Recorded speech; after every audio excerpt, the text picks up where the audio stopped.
Meus irmãos, boa tarde a todos.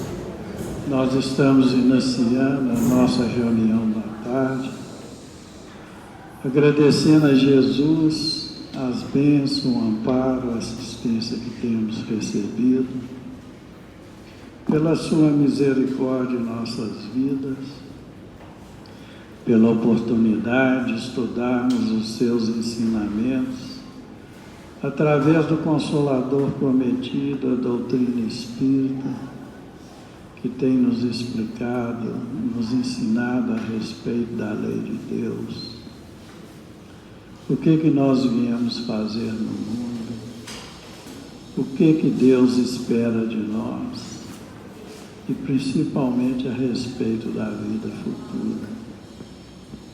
Que os nossos benfeitores espirituais mais uma vez possam se fazer presente, amparando e assistindo todos nós que aqui nos encontramos, encarnados e desencarnados, estendendo a cada um de acordo com o grau de merecimento e a sua necessidade.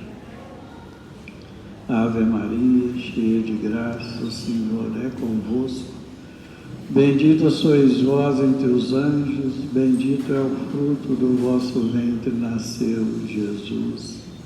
Santa Maria, Mãe de Jesus, rogai a Deus por nós, pobres pecadores, encarnados e desencarnados, hoje, agora e sempre, que assim seja. E em nome de Deus, nosso Pai, de Jesus, nosso bom e amado Mestre, e de Paulo de Tarso, patrão de nossa casa de oração, estudo e trabalho, pedimos permissão para iniciarmos os estudos evangélicos da tarde, na santa e bendita paz do Senhor, que assim seja.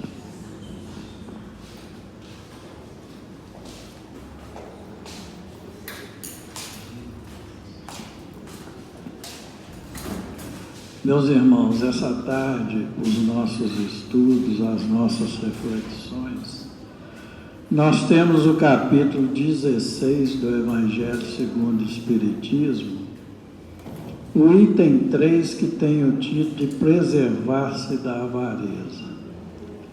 É uma citação de Jesus, é um dos registros de São Lucas, em que ele nos conta que certo dia Jesus se encontrava no meio do povo e um homem se aproximou e lhe disse: Mestre, dize a meu irmão que divida comigo a herança que nos tocou. Jesus lhe disse: Ó homem, quem me designou para vos julgar ou para fazer vossas partilhas? E acrescentou: Tende cuidado de preservar-vos de toda a avareza, porquanto seja qual for a abundância que o homem se encontre, sua vida não depende dos bens que ele possua. E disse-lhes a seguir essa parábola: Havia um homem rico, cujas terras tinham produzido extraordinariamente, e que se entretinha a pensar consigo mesmo assim: que hei de fazer, pois já não tem lugar aonde possa guardar tudo o que vou colher. Aqui está, disse, o que farei. Demolirei os meus celeiros e construirei outros maiores, onde porei toda a minha colheita e todos os meus bens. E direi à minha alma, tens de reserva muitos bens por longos anos. Repousa, come, bebe e goza. Mas Deus, ao mesmo tempo, disse ao homem: que insensato és! Essa noite mesmo tomar-te-ão a alma. De que servirá o que acumulaste? Isso é o que acontece com aquele que acumula tesouros para si próprio e não é rico diante de Deus.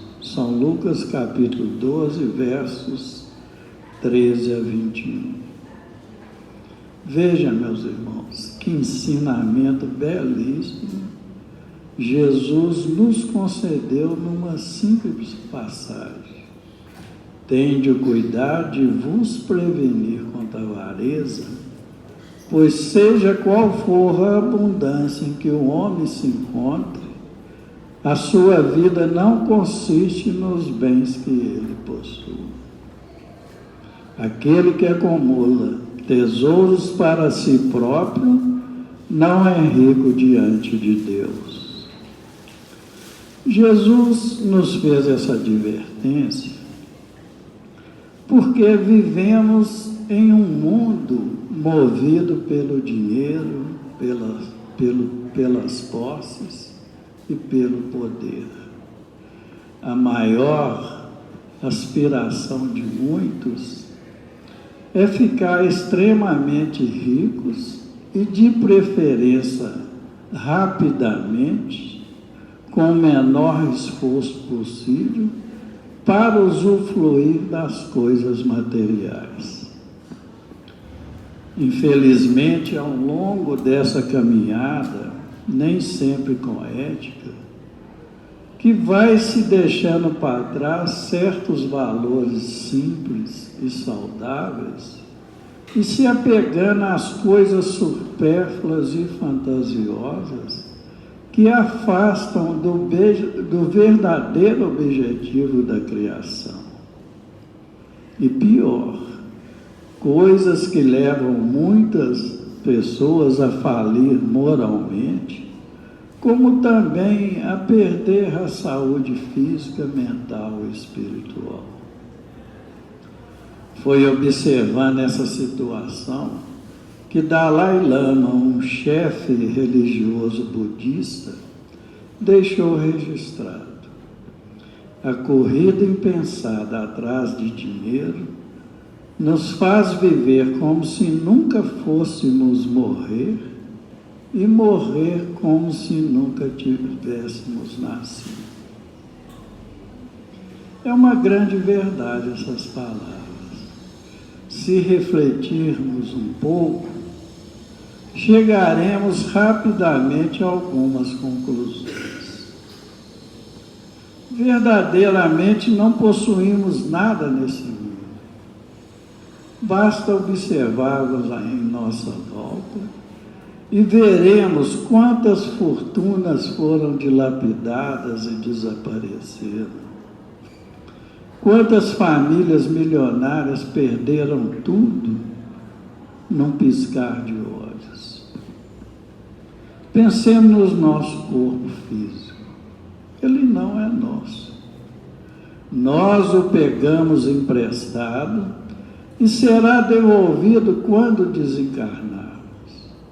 Ele é uma roupa perfeita, extremamente bem construída, que temporariamente utilizamos enquanto estamos no plano físico.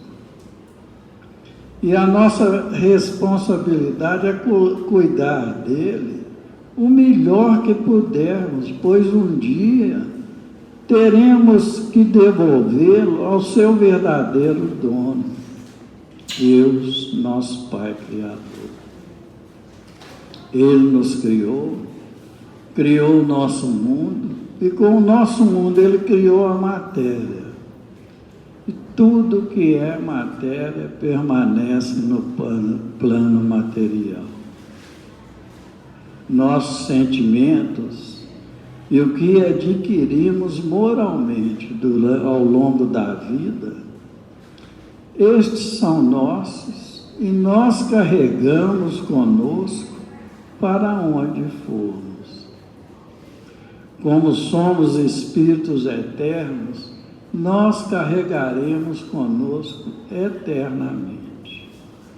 Eles são os nossos patrimônios eternos, como, por exemplo, as virtudes, e com elas o amor ao próximo, o perdão, a caridade, a humildade, a honestidade, e tantos outros valores. Estes são os verdadeiros patrimônios eternos que carregamos conosco. Nós precisamos ter sempre em mente que a vida passa muito rápido e ela é formada de pequenas coisas, coisas simples, e que nos trazem alegrias e não arrependimentos.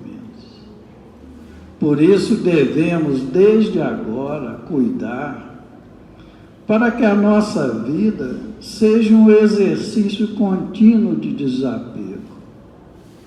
Desapegarmos do dinheiro para não ficarmos correndo atrás dele, perdendo noites de sono e até a saúde.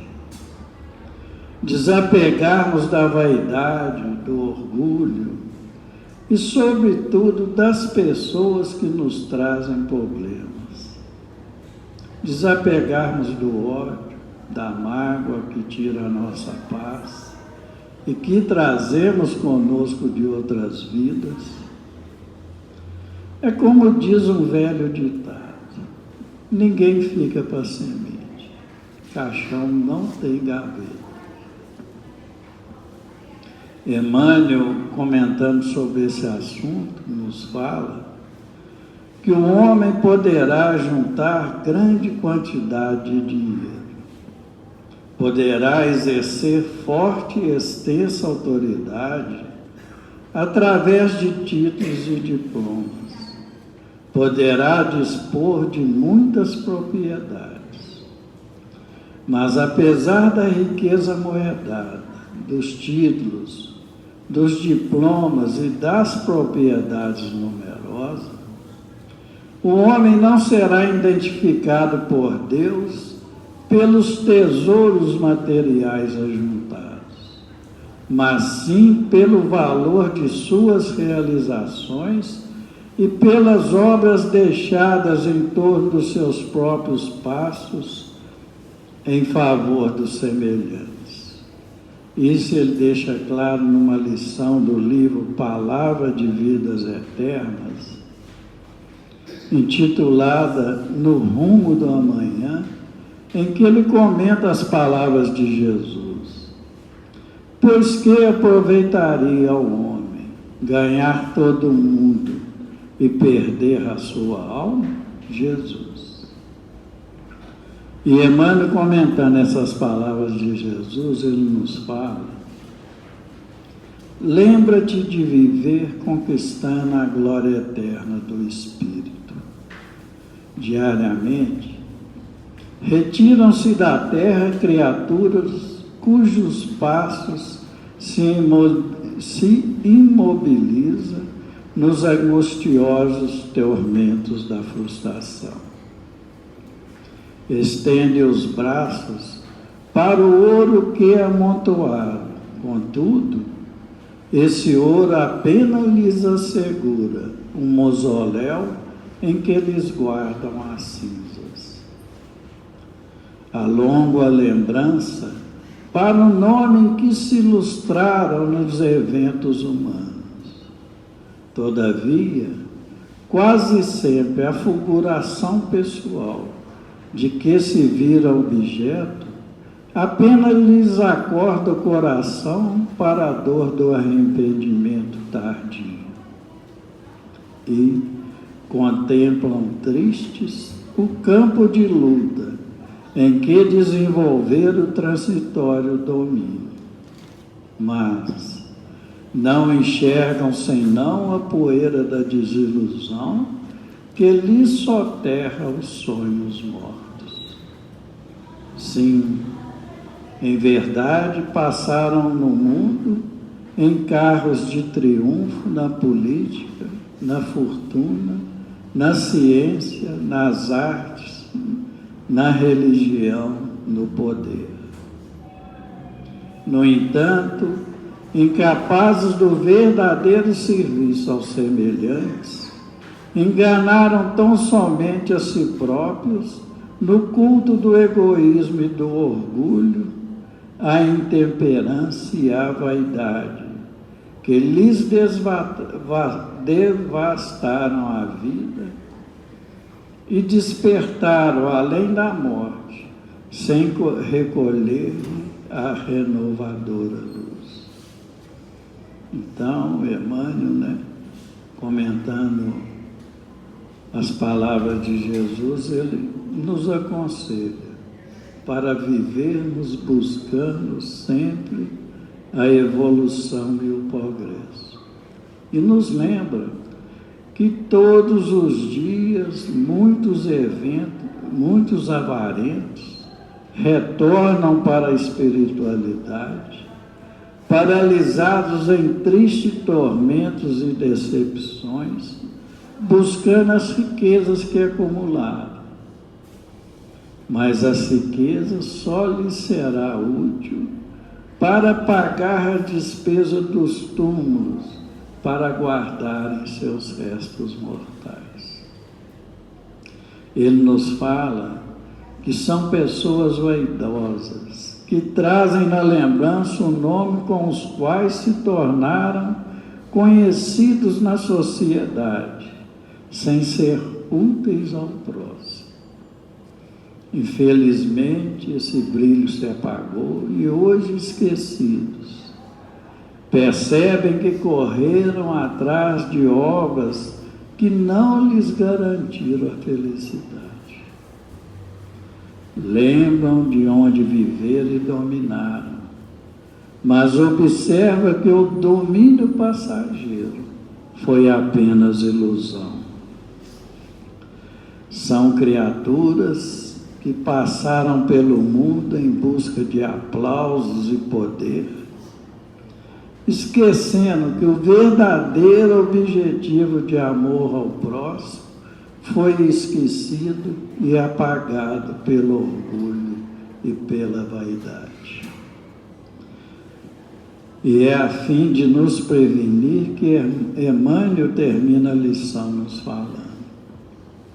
Recorda os que padecem na derrota de si mesmos, depois de se acreditarem vencedores, dos que choram as horas perdidas e procuram, enquanto é tempo, enriquecer o próprio espírito para que o amanhã que te aguarda, porque, de acordo com o ensino do Senhor, nada vale reter por fora o esplendor de todos os poderes do mundo, conservando a treva dentro do coração. Então, Emmanuel termina a lição, nos prevenindo que devemos lembrar do que passaram pelo mundo sobre aplausos e ilusões, e que hoje, na espiritualidade, choram o tempo perdido de uma encarnação.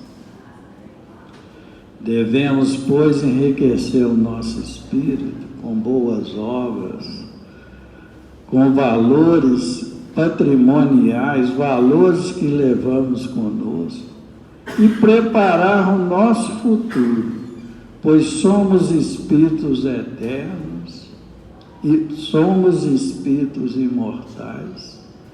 Nós estamos dentro da eternidade, ou seja, a vida continua. E nós não sabemos quando vamos ter a oportunidade para reencarnarmos. A fila do outro lado é imensa, muito grande.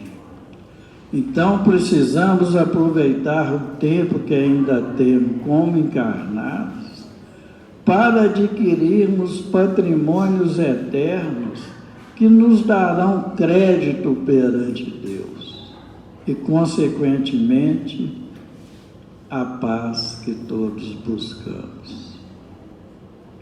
Então fica claro.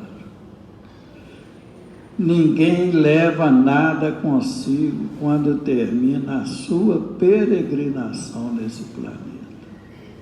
por mais rico, por mais poderoso, mais importante e cheio de títulos que seja, um dia ele regressará igual a qualquer pessoa.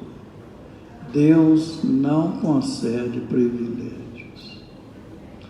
Infelizmente, vivemos correndo atrás de dinheiro e coisas fictícias. Ilusões que nos atraem e que nos deixamos envolver como se fossem propriedade nossa.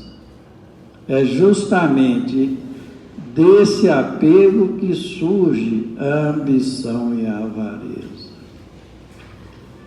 É por isso que a doutrina espírita nos adverte que nas mais diferentes regiões do nosso planeta respiram homens inquietos pela posse material, ansiosos pela riqueza temporária e dispostos a morrer em sua defesa. Isso demonstra que o homem ainda não aprendeu a possuir, porque no anseio de reter vastos patrimônios materiais, o indivíduo se multiplica em atividades que geralmente são marcadas pela ambição e pela avareza. Então, quem deseja ser rico, de paz e harmonia, e de ser bem visto aos olhos de Deus, dando sinais de evolução espiritual, deverá, primeiro, desapegar das coisas materiais, renunciando às posses fictícias, aceitando as condições de vida que é merecedor, conforme determinação da justiça divina. Refletindo sobre isso, chegamos à conclusão que a nossa única propriedade verdadeira é aquela que não enxergamos. Tudo que for palpável e que não é patrimônio eterno, nós simplesmente utilizamos temporariamente. Daí a advertência do Espírito Pascal, no item 9 desse mesmo capítulo, nos advertindo. O homem possui de sua plena propriedade só aquilo que é dado levar deste mundo. Do que ele encontra ao nascer e deixa ao partir, goza ele o direito de usufruir enquanto aqui permanece. Forçado, porém, que é a abandonar tudo que usou enquanto esteve encarnado, as riquezas, as propriedades, os títulos, que para ele era motivo de orgulho, aqui permanece. Que é então que ele possui ao regressar à pátria espiritual de onde veio? Somente o que lhe será útil ao regressar: a inteligência, os conhecimentos elevados e as qualidades morais da alma. Ninguém, quando ele regressar, lhe perguntará: quanto tinhas na terra? Que posição ocupavas? Eras príncipe ou operário? Mas lhe perguntarão: que trazes contigo? Quais são as suas qualidades morais? És rico dessas qualidades? Um lugar de alegria, paz e felicidade te espera. Ou seja, depende de cada um de nós ser mais rico ao partir do que ao chegar, porque nós seremos avaliados de acordo com as nossas obras, de acordo com a nossa evolução espiritual. de acordo com as nossas ações, nossos atos e as nossas qualidades morais. Condição para isso nós temos. Todas as virtudes foram colocadas em nosso alcance por Deus. Elas constituem o nosso patrimônio espiritual e é devido às nossas imperfeições que é criado um bloqueio que não deixa que essas dádivas divinas produzem frutos ao longo do tempo em que estivermos encarnados. Então, um dos pontos mais importantes da nossa caminhada evolutiva é trabalharmos com perseverança no sentido de eliminar as mazelas que atacam o patrimônio do nosso espírito. São estas as imperfeições que roubam a nossa paz. Os nossos valores não estão ligados às coisas materiais. Nós só teremos condições de superar os defeitos que somos portadores, colocando acima das nossas imperfeições as virtudes. É elas que nos ajudam a acumular o dinheiro celestial. O dinheiro espiritual é o amor e a caridade. Essas são as únicas moedas capazes de pagar as nossas despesas no plano espiritual. E nós a obtemos abundantemente quando passamos a enxergar todas as situações da vida como sendo importante para melhorarmos, crescendo espiritualmente, principalmente ajudando o nosso próximo, principalmente os mais próximos. Eles estão ligados a nós e fazem parte da nossa evolução.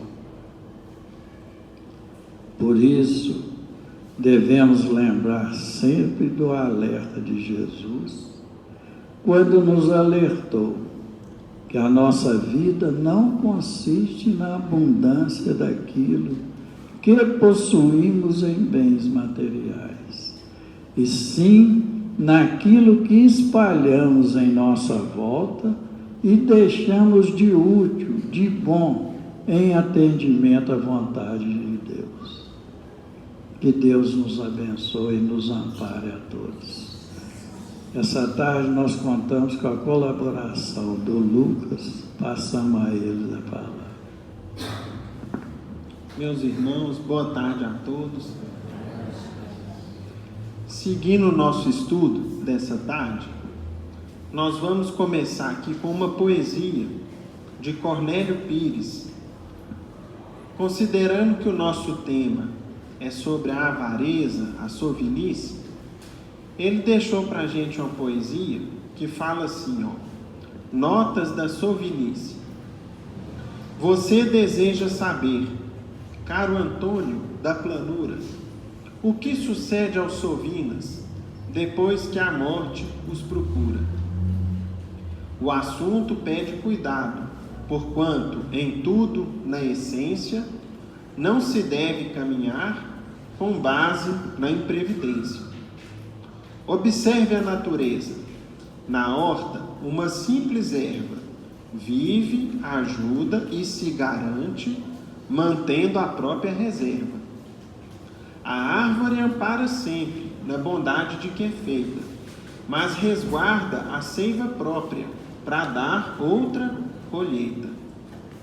Melhor é viver no mundo, relembrando a história antiga, nem tanto quanto a cigarra, nem tanto quanto a formiga. Vocês já viram essa fábula, né, da cigarra e da formiga? Uma guardava muito, a outra gastava demais. Então nós vamos aprendendo com o tempo que o certo está no meio termo.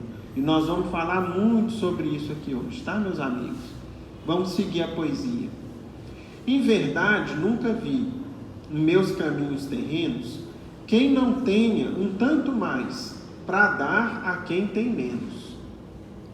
Toda pessoa precisa de escoras, forças e meios, de maneira a não pesar nos orçamentos alheios. Mas sovinice, meu caro, na melhor definição, é o pesadelo da posse com trevas no coração. Você recorda Nhô Bruno, falecido em Miradouro, sem corpo, dorme no pó, julgando que dorme no ouro. Enterrou muita moeda o nosso amigo Marçal, desencarnado é vigia na barranca do quintal. Agora, depois da morte, alarico do estaleiro, anda buscando o colchão no qual guardava o dinheiro. Sem corpo, minha benta Paulo, hoje é um fantasma perfeito, mora no armário das joias, que guardava sem proveito. Conquanto rica, minha cota, desencarnada em Cumbica, vive na cova pensando que mora numa mina de mica. Apegada nas baixelas, morreu minha Joana de Deus. Sem corpo, vive agarrada ao que foi para os museus. Muito rico, mas sovina, finou-se Juca do Grampo. Comeu por economia, tatu ervado no campo. Falando em ouro e mais ouro, morreu Altino de Grotas. Mora no barro, pensando que está num montão de notas. Nosso prezado Nhotuca, morto no sítio dos Lessas, vive com medo dos santos, aos quais fintava promessas. Prudência, caro Antonico, é paz na hora futura. Entretanto, sovinice, de qualquer modo, é loucura. Trabalhe, faça proveito do que ajuntou pelo bem. Saiba sempre, antes de tudo, que Deus não falta a ninguém. E aqui termina a poesia que a gente inicia os nossos comentários de hoje, dizendo para os irmãos que esse capítulo 16 do Evangelho segundo o Espiritismo é uma das demonstrações, meus irmãos, da enorme sabedoria que a doutrina espírita nos traz. Porque outras filosofias de vida, outras até mesmo correntes e escolas de fé, não são capazes de nos explicar com tanta sabedoria, com tanta razão e com tanta certeza como deve ser a nossa vida na Terra enquanto aqui estamos, no que se relaciona à questão material da vida. Por exemplo, será que Deus agradaria de eu abrir mão de tudo que eu tenho e entregar para os outros, né? Para quem? Para os pobres? Será que eu posso juntar e ter algum conforto? Ou eu posso, desde que eu trabalhe de maneira honesta, eu posso juntar o tanto que eu quiser e fazer proveito daquilo? Qual que é o melhor caminho? O que que nos convém? Nesse capítulo, meus irmãos, tudo isso vai ser explicado para nós. Nós vamos entender tudo com clareza. Qual era o pensamento de Jesus? Porque muitas vezes, a partir de algumas passagens isoladas do Evangelho, concluiu-se de maneira errada sobre o que Jesus pensava. Ao ponto de algumas pessoas dizerem assim: Jesus não gostava dos ricos, Jesus gostava era dos pobres, como se o mestre fosse capaz de fazer pouco caso ou não dar atenção a uma pessoa que fosse rica em sua época. E aí o Espiritismo vai mostrar para a gente que essa conclusão está errada. Não é isso. Tem pessoas que viram e falam assim com a gente: o dinheiro é um vil metal. Vocês talvez já tenham escutado essa expressão, que o dinheiro, onde ele entra, ele corrompe tudo. Onde a pessoa não tinha dinheiro, chegou o dinheiro na mão dela, a pessoa transformou, né? Ou aquele ambiente transformou, aquela família transformou, ou seja, o dinheiro corrompeu as pessoas. Aí vem o Espiritismo e fala assim com a gente: errado. O dinheiro em si é neutro, ele não é bom nem ruim, depende do uso que a gente vai fazer. Então, meus irmãos, tudo isso nós vamos entender através desse capítulo do Evangelho. Por exemplo, na semana passada foi lido para a gente uma história em que um dia um rapaz, que era um rapaz muito rico e era um rapaz trabalhador, honesto, chamado Mancebo de Qualidade, ele procurou Jesus e disse assim para o Cristo, vejam a maneira respeitosa com que ele procurou Jesus. Ele falou assim: bom mestre, que devo fazer para adquirir a vida eterna? Aí Jesus respondeu para ele: por que me chamas bom? Bom só Deus o é. Então, primeiro ponto, Cristo dava ali mais uma lição de humildade. E em seguida Jesus falou: cumpra os mandamentos. Não matarás, honra teu pai e tua mãe, não preste falso testemunho, né? E foi mencionando alguns dos mandamentos que já eram de conhecimento dos judeus na época do Cristo. Aí o moço respondeu assim para ele: isso tudo eu já faço. O que mais que eu preciso fazer? Aí, meus irmãos, Jesus soltou o teste definitivo. Sabia que ele era um rapaz rico, bem sucedido, e fez o seguinte teste com ele: então você vai, pega tudo que você tem, vende tudo e dá o dinheiro aos pobres, depois você vem e me siga. Aí, resultado, o rapaz se afastou. Saiu todo triste e não procurou mais o Cristo. E logo em seguida Jesus disse: digo-vos que é mais fácil um camelo, que aí a gente pode imaginar ou um animal, ou então uma corda grossa, passar por um buraco de uma agulha, do que um rico entrar no reino dos céus. Qual que é a conclusão que a maioria das pessoas tirou dessa passagem evangélica? De que haveria uma incompatibilidade entre ser rico, entre ter o dinheiro e seguir o evangelho do Cristo. E não é isso. Vem o Espiritismo e nos ensina, por exemplo, que nesse episódio, Jesus dava a lição do que, meus irmãos? Do desapego. Da gente não se apegar. Porque, seja voluntariamente, através de uma decisão, de uma atitude nossa, seja involuntariamente, seja pelas voltas que a vida dá, ou pelo golpe da morte, mais cedo ou mais tarde nós vamos abrir mão daquilo que a gente tem. Então, aprenda a desapegar. Aprenda a abrir mão. Não se ligue excessivamente às coisas materiais, que um dia você precisa dispor delas. E o bom seria que a gente fizesse isso por iniciativa própria, ajudando aqueles que estão à nossa volta, que precisam, muitas vezes, abrindo mão de um pouquinho do conforto que a gente tem. Então, meus irmãos, muitas pessoas interpretaram dessa maneira, de forma que existem algumas escolas de fé, onde os seus adeptos precisam fazer o quê? Um voto de pobreza. Não, eu não posso ter nada. Né? Eu vou viver uma vida com um chinelo, uma túnica, né? Uma roupa íntima e mais nada, não posso ter mais nada.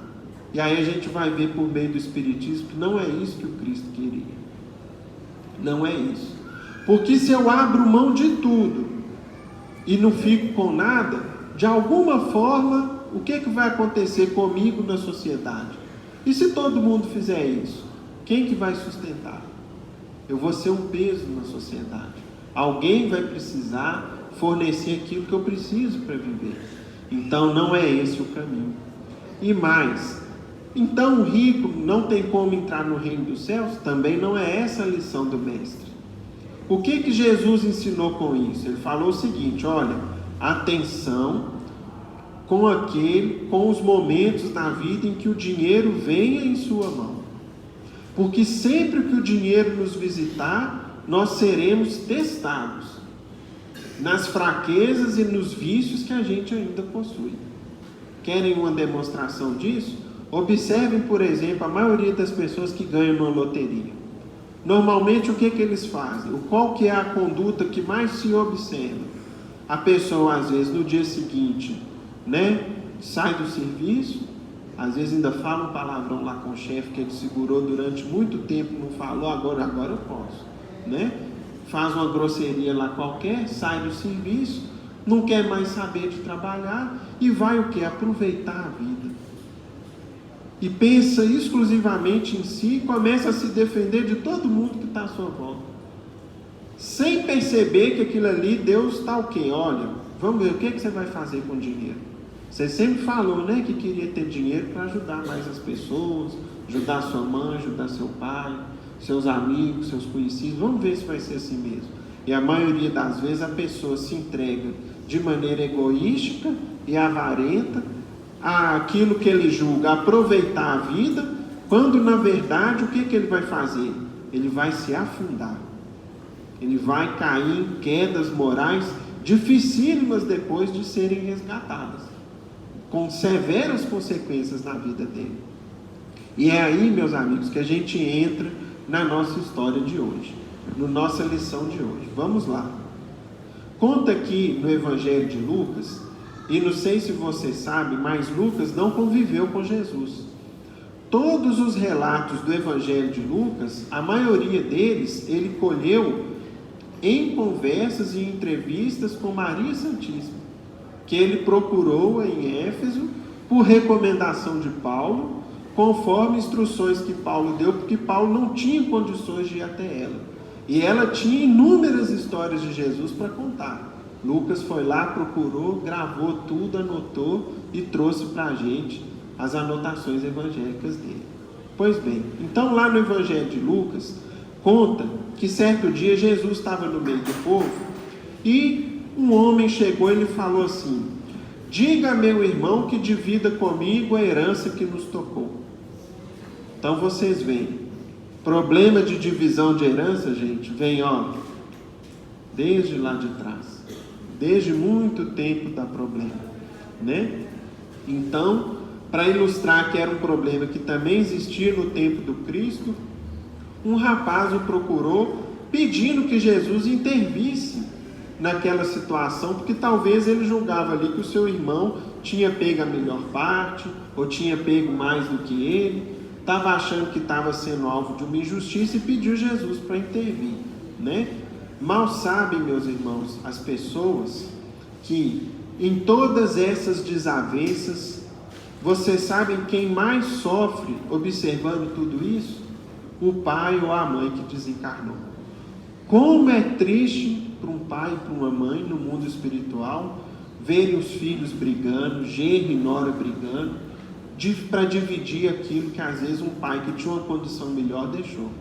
Às vezes até o que deixou pouquinho, mesmo assim os filhos entram ali num verdadeiro ringue para poder dividir ou para pegar uma parte que um ou outro acha melhor. Então, uma advertência que o Evangelho nos dá.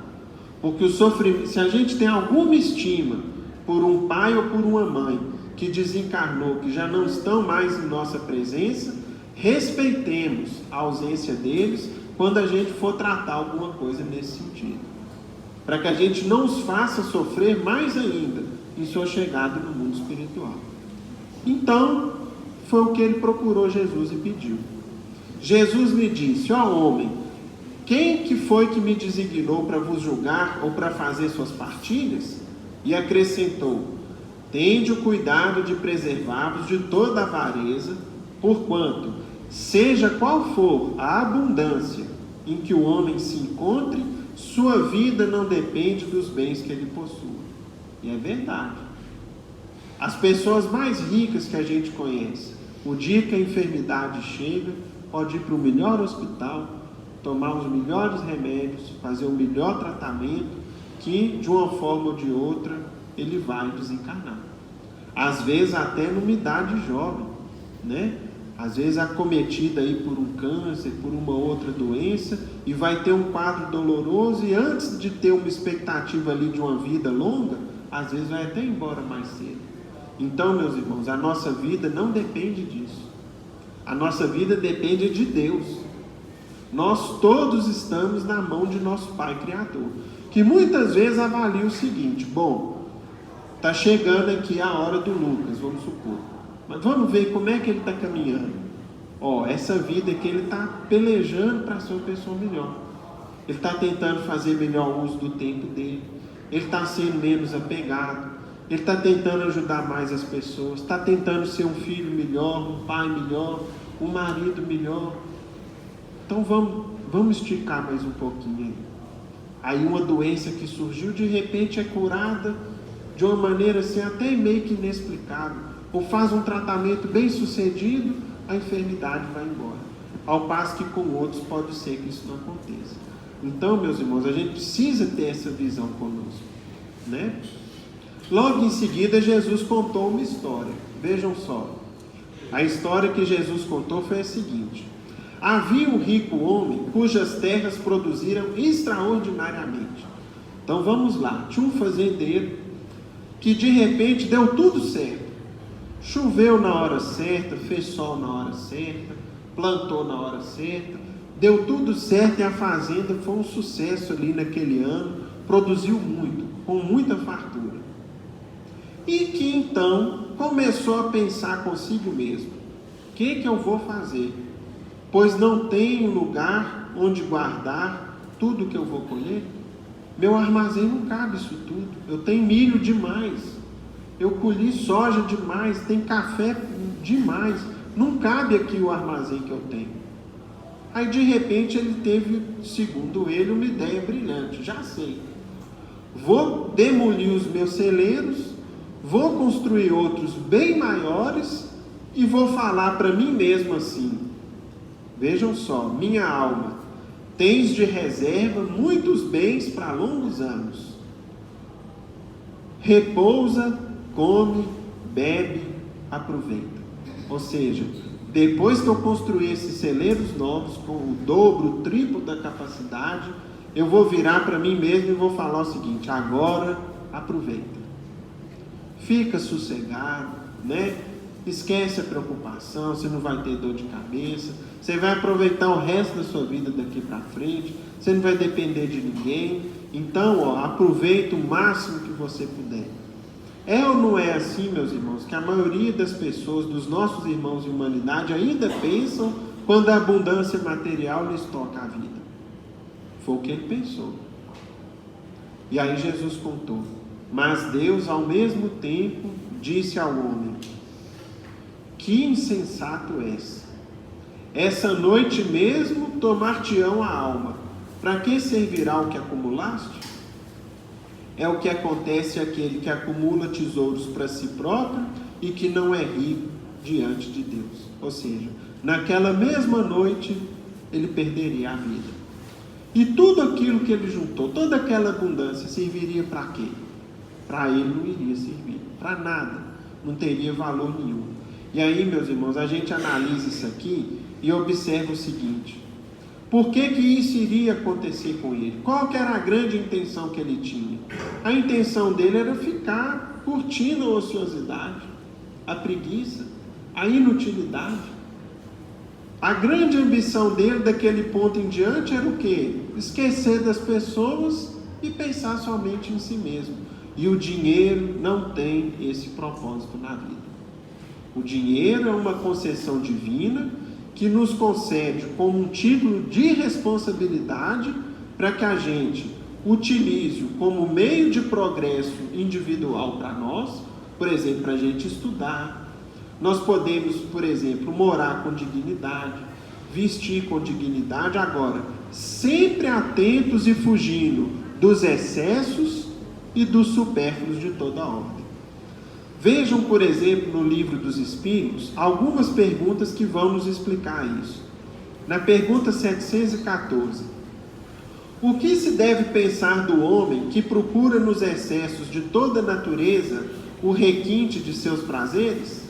Resposta: pobre criatura, que devemos ter dó, lastimar e não invejar, porque está bem perto da morte. E aí veio a pergunta seguinte: da morte física ou da morte moral? De ambas.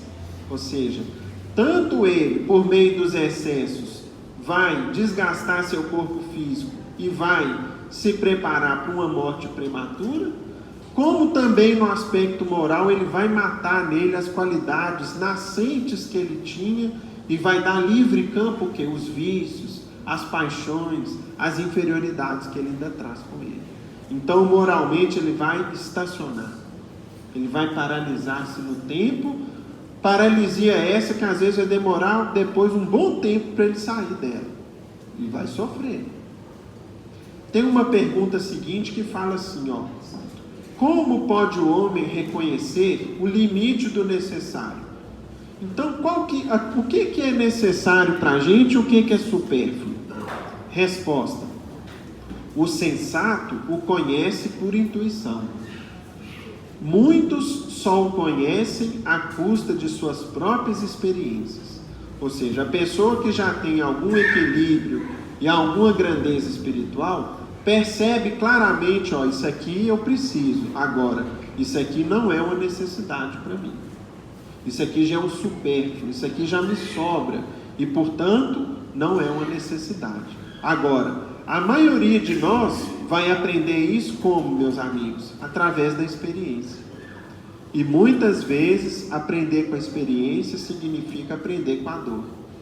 Como que eu aprendo, por exemplo, o limite do que eu tenho que comer? Se é um prato cheio, se são 2 ou 3 pratos. Até o dia que eu passar mal. Eu vou comer demais, vou ter um mal-estar, uma dor de cabeça, uma náusea. Opa, peraí, não posso comer esse tanto mais não. Aí eu estou aprendendo, né? Qual que é o limite, por exemplo, do descanso? É quando ele começa a virar preguiça. Não, já descansei mais do que o suficiente, minha coluna já está doendo aqui de tanto que eu estou parado em cima da cama. Então, deixa eu movimentar, deixa eu fazer algo de útil, de aproveitável. E assim é conosco. Muitas vezes a experiência é a dor que vai nos ensinando. Tem mais uma pergunta muito interessante, que é 719, que fala assim, ó: o homem deve ser censurado, ou seja, corrigido, por buscar o bem-estar? Resposta: o bem-estar é um desejo natural. Deus só proíbe o abuso por ser contrário à conservação. Ele não condena a procura pelo bem-estar, desde que não seja conseguido à custa de outras pessoas, nem venha diminuir as vossas forças físicas e morais. 922, seu Evandro? Então vamos lá, o seu Evandro ainda falou para a gente aqui da 922, que é mais uma que ilustra o nosso tema de hoje. Isso tudo aqui são lições valiosas. Vejam só. A felicidade terrestre é relativa à posição de cada um. O que basta para a felicidade de um constitui a infelicidade do outro. Haverá uma medida comum de felicidade para todos os homens? Resposta: para a vida material, a posse do necessário. Para a vida moral, a consciência tranquila e a fé no futuro. Então vejam, meus irmãos, que o Espiritismo nos dá tanto bom senso e tanto equilíbrio, que fala assim conosco: nós podemos sim ter algum conforto, não tem problema nisso. Agora, lembrem-se das necessidades que estão à sua volta, porque muitas vezes nós vamos poder abrir mão de algum conforto para atender o necessário de alguém. E às vezes isso vai ser para nós um exercício constante, que vai fazer com que a gente se sinta melhor tendo um pouco menos de conforto, mas a paz e a alegria que nós vamos ter, fruto de ajudar alguém, vai nos dar uma situação de paz e de alegria muito maior. Então, a doutrina espírita não nos pede voto de pobreza, né? Para que a gente viva como pessoas pobres. Pelo contrário, fala o tempo todo conosco o seguinte: olha, dinheiro é responsabilidade. Procure se exercitar no desapego, em ajudar quem estiver à sua volta, porque é igual a poesia fala aqui, ó: nunca vi quem não tem tão pouco ao ponto de não ajudar quem tem menos. Então a gente sempre pode ajudar quem está à nossa volta. Esse alerta, meus amigos, é um alerta muito valioso. Só que muitas pessoas não conhecem ou desprezam esse alerta que a vida e que o Evangelho de Jesus nos dá. E às vezes vão colher, fruto desse desprezo ou desse pouco caso com essas lições, vão colher situações muito amargas na vida, muito dolorosas. E nós trouxemos aqui uma história que já foi lida em outras oportunidades, mas que talvez muitos irmãos ainda não conheçam. É uma história que foi trazida para nós pelo Espírito de Irmão X e tem o seguinte título: Drama de Pai. O pensamento agoniado de Paulo Silva nos buscava de longe. Antes de nossa desencarnação, conhecemos nele um menino terno e amigo. Isso aqui, irmão X dizendo o seguinte: olha, a gente estava lá no mundo espiritual e de repente Paulo Silva, conhecido nosso, começou a pensar em nós com muita angústia, com muita aflição. Esperava-nos na vizinhança pela manhã para dar-nos um abraço enternecedor. Agora, depois de tanto tempo, deveria ser um homem maduro. Sim, ao revê-lo no limiar dos 50 de idade, nos espantamos ao identificar-lhe os cabelos brancos, o corpo em terrível abatimento, o olhar cheio de lágrimas e os gritos de louco. Então vejam só, irmão X, enquanto espírito, foi ao encontro de Paulo Silva, que ele conheceu na infância e que agora já era um homem adulto por volta de 50 anos, mas quando se aproximou dele, percebeu que ele estava num semblante ali com uma aparência de muito sofrimento, de muita dor. O que teria acontecido para motivar-lhe a tragédia? A resposta veio num grosso diário paterno, carinhosamente guardado em mesa próxima, do qual trouxemos somente alguns tópicos mais importantes e que alinhamos aqui a título de estudo. Então vejam só, meus amigos, principalmente aqueles que são pais ou mães do mundo, essa é uma história que ensina muito a gente. 18 de novembro de 1950. Sou pai. Como sou feliz. Recebi meu filho hoje nos braços. Meu filho. Combinei com minha mulher, concordamos em que terá meu nome. Será chamado Paulo Júnior. 20 de fevereiro de 54. Minha mãe julga que Cecília e eu devemos encomendar mais filhos. Não quero. Conservarei apenas meu Paulinho, meu ídolo. Terá ele tudo o que a vida não me deu.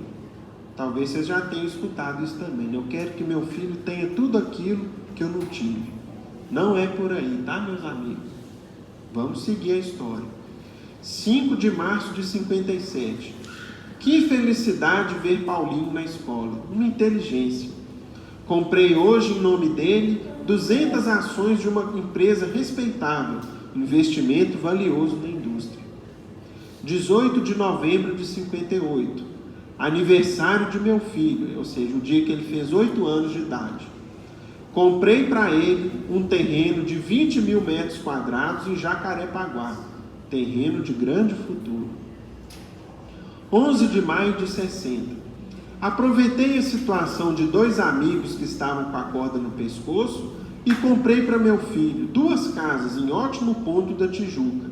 Negócio de ocasião.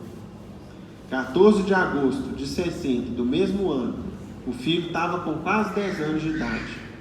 Sonhei com meu pai, morto há 20 anos. Que coisa esquisita. Me pedia para pensar nas crianças abandonadas, nos filhos sem ninguém, nos pequenos desamparados. Falava ainda que eu posso e devo amar meu filho, mas sem esquecer que todos somos filhos de Deus e que o mundo está cheio de criaturas necessitadas a pedirem socorro. Despertei assustado. Isso tudo, porém, é bobagem. Os mortos estão mortos. Preciso cuidar do futuro de meu filho e de mais nada. 15 de abril de 61. Viva a boa sorte. 2 viúvas apertadas me venderam suas casas por ninharia, verdadeiras mansões. Escrituras lavradas em nome de Paulinho. Meu filho será um grande proprietário. 17 de junho de 62. Mais terrenos para meu filho. 2 glebas em Teresópolis. 19 de julho de 62. Adquiri 400 ações em nome de Paulinho de indústrias têxteis do interior de Minas Gerais. 20 de novembro de 63. Freiras de um asilo vieram pedir-me socorro em favor de crianças órfãs. Não dei coisa alguma e nem dou. Meu filho não será prejudicado por desfalques de caridade. 22 de fevereiro de 64. Os espíritas que constroem um abrigo para crianças chegaram em comissão, rogando auxílio. Achei-os uma graça. Minha resposta foi não, como sempre. Tudo que me vier às mãos será de Paulinho. 18 de novembro de 65. 15 anos. Belo e feliz aniversário de meu filho. Comprei para ele hoje à tarde boa fazenda no interior do Rio. 20 de novembro de 65. Sonhei novamente com meu pai, dizendo-me para não me esquecer da lição de Jesus, que pede a caridade e a indica como a força capaz de cobrir nossas faltas e renovar o nosso destino. Lembro-me perfeitamente das palavras dele, afirmando que é necessário ajudar aos que sofrem na terra para receber o auxílio dos que moram no céu. Tolices. Acredito que a conversa dos espíritas me influenciou negativamente. 31 de dezembro de 66. Comprei mais 2 casas para o meu filho, oportunidade que eu não esperava. 4 de março de 67. Paulinho brilhando na escola. Que carreira vai seguir? Acima de tudo, quero que seja um homem rico. Não acredito em poder superior ao poder do dinheiro. Quanta infelicidade alguém que fala isso vai se decepcionar terrivelmente. 6 de abril de 67. Comprei 2 carros para meu filho, um para a cidade e outro para a fazenda. Os 4 carros que temos em casa não me parecem servir para ele. 18 de novembro de 67. Novo aniversário de Paulinho, 17 anos. Comprei 4 apartamentos. Quero meu filho cada vez mais rico. Sempre mais rico. 30 de janeiro de 68. A fortuna de meu filho, conforme o contador, já ultrapassa 1 bilhão de cruzeiros velhos, segundo as anotações. 19 de abril de 68. Meus tios, Arlindo e Antônio, pediram-me ajuda, falando que estão passando dificuldades. Neguei. Tenho meu filho para cuidar. 22 de janeiro de 1970. Meu Deus. Paulinho está no hospital, em estado grave. Aqui acabaram as anotações. O resto era o sofrimento à frente de nossos olhos. Paulo Silva, que concentrou no filho único imensa fortuna e que por isso mesmo se negava a atender qualquer pedido de ajuda ou de cooperação, profundamente desequilibrado, assistia, junto de nós, a saída do filho morto, que desencarnara em plena juventude, vítima da hepatite. Que Jesus nos ampare, nos abençoe a todos. Meus irmãos, terminados os comentários da tarde, vamos fazer a nossa prece a Jesus, a Deus, agradecendo por esses momentos de paz e reflexão. Pedimos a nossa irmã Vera que nos faça a prece. Com o coração e o pensamento elevado ao alto, agradecemos mais uma vez por essa oportunidade, agradecemos pelo estudo da tarde, rogando ao Senhor, Mestre amado, nos dê condição, nos dê sabedoria de levarmos para nossas vidas esses ensinamentos, colocando em prática no nosso dia a dia, esvaziando-nos de nós e nos preenchendo, Senhor, com todas essas palavras de bênção, fazendo boas obras, ajudando os nossos irmãos no momento mais necessitados que nós, e que possamos seguir corajosos e firmes, na certeza que o Senhor está abençoando os nossos esforços, nos guiando, nos protegendo, que a gente possa seguir todos, Senhor, com coragem, com fé e com sabedoria esses seus ensinamentos. Que a sua bondade, que a sua misericórdia, o seu amor esteja conosco, para que possamos dividir isso tudo com os nossos irmãos no momento mais necessitados. Pai nosso que estais nos céus, santificado seja o vosso nome, venha a nós o vosso reino, seja feita a vossa vontade, aqui na terra como no céu. O pão nosso de cada dia nos dai hoje, perdoai as nossas ofensas, assim como perdoamos a quem nos tem ofendido. E não nos deixeis cair em tentação, mas livrai-nos de todo mal, porque vossos são o reino, o poder, a majestade e a glória para sempre, que assim seja. Com essas rogativas, estamos encerrando a reunião evangélica da tarde, na santa e bendita paz do Senhor, que assim seja. Os irmãos que forem receber o passe, pedimos que formem a fila.